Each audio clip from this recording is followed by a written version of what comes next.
America అధ్యక్ష ఎన్నికల్లో చాలా ఆసక్తికరమైనటువంటి అంశం ఏంటంటే, అక్కడ అధ్యక్షులుగా పోటీ పడేవారు ఒక వేదికపై ఉండి వారు డిబేట్ చేస్తారు, చర్చిస్తారన్నమాట. ఇది ఆ దేశంలో ఒక సాంప్రదాయబద్ధంగా వస్తున్నటువంటి ఒక వ్యవహారం. అమెరికా అధ్యక్ష ఎన్నికల్లో ఈ డిబేట్ అనేది జరిగింది. ఒక పక్క రిపబ్లికన్ పార్టీ నుంచి డొనాల్డ్ ట్రంప్, మరొక పక్క కమలా హ్యారిస్, డెమోక్రాట్ పార్టీ నుంచి కమలా హ్యారిస్, వీరిద్దరూ తమ తొలి డిబేట్ని నిర్వహించారు. ఈ డిబేట్ యావత్తం ఆసక్తికరంగా సాగింది. యావత్ ప్రపంచం మొత్తం ఈ డిబేట్ వైపు చూసింది. దేనికంటే ఈ డిబేట్లో ఎవరు పైచేయి సాధిస్తే వారు ఎన్నికల్లో ముందంజలో ఉంటారనేటువంటిది ఒక అంచనా అన్నమాట. ఈ డిబేట్ ఎలా జరిగింది అనేది మనం కూలంకషంగా చర్చించుకునే ముందు, కమలా హ్యారిస్ ఈ డిబేట్ స్టార్టింగ్లోనే తాను ఒక టోన్ సెట్ చేసింది. ఎలాగంటే వేదిక మీదకి రాగానే 4 అడుగులు ముందుకు వచ్చి నేరుగా డొనాల్డ్ ట్రంప్ దగ్గరికి వెళ్ళి షేక్ హ్యాండ్ ఇచ్చి let's have a good debate అని విష్ చేసి వెళ్ళిందనమాట. ఇది ఒక మంచి సంప్రదాయం. సాధారణంగా అమెరికాలో ఈ అధ్యక్షుడి స్థానాలకు పోటీ పడేవారు చిరునవ్వుతో షేక్ హ్యాండ్ ఇచ్చుకోవడం అనేటువంటిది ఒక సంప్రదాయం. డొనాల్డ్ ట్రంప్ దీనికి పూర్తి వ్యతిరేకం. తన ప్రత్యర్థుల్ని వర్గశత్రువులుగా చూసేటువంటి ఒక నైజం డొనాల్డ్ ట్రంప్ది. అది మనకి కొత్త కాకపోవచ్చు భారతదేశంలో, కానీ అమెరికాలో ఈ వ్యవహారం అనేది ఎక్కువ కాలం సాగదు. ఇటువంటి వ్యవహారం వారు కొంచెం కాస్త హుందాతనాన్ని ఆశిస్తారు వారి అధ్యక్ష అభ్యర్థుల నుంచి. ఇందాక నేను చెప్పినట్టుగానే కమలా హ్యారిస్ నేరుగా డొనాల్డ్ ట్రంప్ వద్దకు వెళ్ళి షేక్ హ్యాండ్ ఇచ్చి మళ్ళీ తన పోడియం దగ్గరికి వెళ్ళిపోయారు. అక్కడ టోన్ సెట్ చేశారు కమలా హ్యారిస్. తన హుందాతనాన్ని నిరూపించుకున్నారు. ట్రంప్ ఆ పని చేయలేకపోయాడు. ఒక మహిళ వద్దకు వెళ్ళి షేక్ హ్యాండ్ ఇచ్చి వెనక్కి వచ్చేటువంటి పని ట్రంప్ చేసి ఉంటే చాలా ఉదారంగా ఉండేది. కానీ మాజీ అధ్యక్షుడైన ట్రంప్ అలా చేయలేకపోయాడు. కమలా హ్యారిస్ నేరుగా చేసి ఒక పాయింట్ తాను సాధించిందని మనం అనుకోవచ్చు. ఈ డిబేట్కి ముందర కమలా హ్యారిస్ తన ర్యాలీల్లో ప్రత్యేకంగా వాడేది టెలిప్రాంప్టర్ అనే పరికరం. టెలిప్రాంప్టర్ని ఆవిడ తన ర్యాలీస్లో స్పీచ్ల కోసం వాడుతూ ఉంటారు. దేనికంటే తను ఏం చెప్పాలనుకుంటున్నదో సుస్పష్టంగా, పొల్లు పోకుండా, క్లారిటీతో చెప్పడానికి తాను టెలిప్రాంప్టర్ని వాడతారు. ఈ మాటికి టెలిప్రాంప్టర్లు వాడడం వల్ల ఆమె మీద ఒక చిన్న అపవాదు కూడా రిపబ్లికన్ పార్టీ వాళ్ళు మోపారు. ఏమని?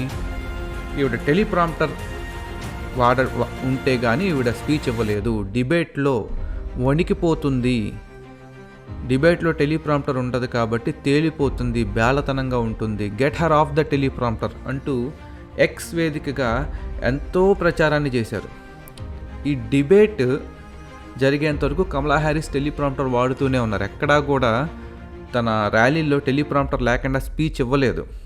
కేవలం ఈ డిబేట్ వేదికగా ఆ అపవాదును ఆవిడ న్యూట్రలైజ్ చేశారు, నిర్వీర్యం చేశారు అనమాట.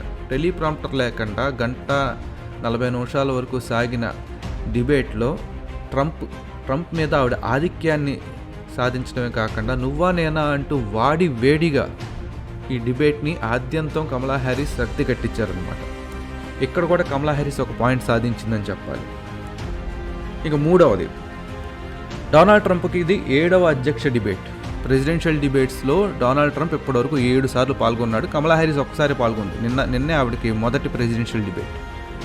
ఈ గత 6 డిబేట్లలో, కమలా హ్యారిస్ కంటే ముందు డొనాల్డ్ ట్రంప్ పాల్గొన్న 6 డిబేట్లలో డొనాల్డ్ ట్రంప్ స్టైల్ ఎలా ఉంటుందంటే, ఆయన ఎదుటి వాళ్ళ మీద బురద జల్లేస్తారు, ఆ ఎదుటి వాళ్ళు తిప్పికొట్టకుండా ఆ బురదను కడుక్కునే ప్రయత్నం చేస్తూ ఉంటారు అన్నమాట డిఫెన్స్లో.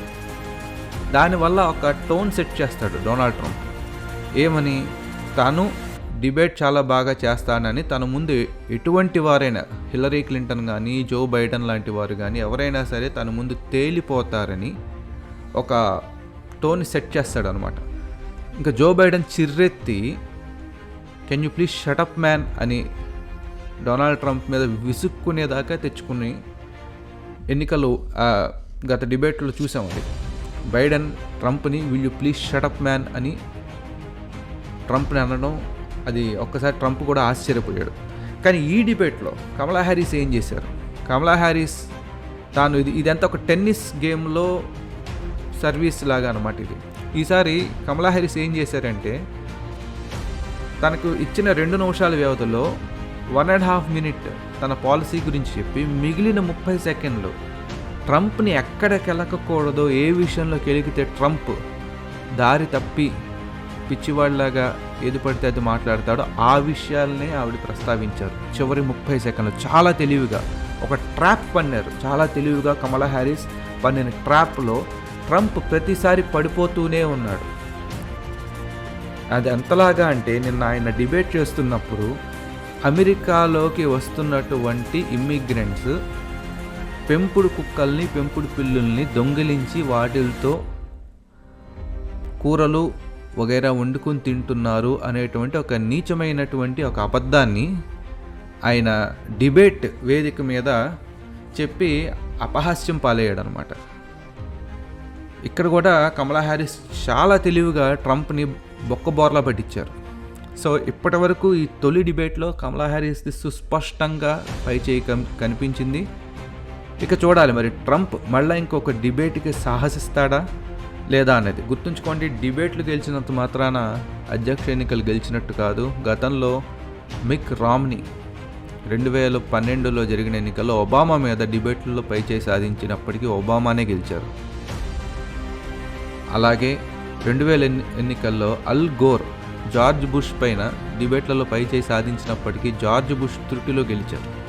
కాబట్టి డిబేట్లు అనేది కేవలం జనాలకి ఒక సరదాని కానీ, ఒక ఆసక్తిని రేకెత్తించడానికి కానీ, లేదా తమ క్యాంపెయిన్లో ఊపుని పెంచడానికి మాత్రమే పనికొస్తాయని అందరూ గుర్తుంచుకోవాల్సినటువంటి అవసరం ఉంది. చూస్తూ ఉండండి ఐకాన్ పొలిటిక్స్, నిజాన్ని నిర్భయంగా చెప్తాం.